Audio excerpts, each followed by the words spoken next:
ఈరోజు ఇక్కడ కూర్చున్న మనము వేటిని దేవుడు మన జీవితాల్లో అనుమతించాడో, మనము వేటిని అనుభవించవలసి మన జీవితాల్లో వస్తుందో, వాటన్నిటిని కూర్చున్న కంగారును, తొందరపాటును, లేకపోతే వాటిని ఎదుర్కోవడానికి లౌకిక సంబంధమైన విధానాలను మనం ప్రక్కన పెట్టి వాటి విషయంలో మనము దైవికమైన సహాయాన్ని మనము కోరుకోవడం మొదలుపెట్టాలి.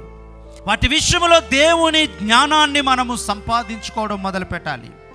వాటి విషయంలో దేవుని యొక్క ఆలోచన ఏమిటో మనము తెలుసుకోవడం మొదలుపెట్టాలి.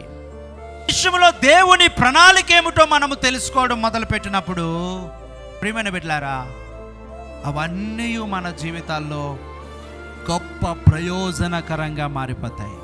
అవన్నీ ఒక బలమైన చోటికి మనల్ని తీసుకువెళ్ళడానికి కారణమవుతాయి.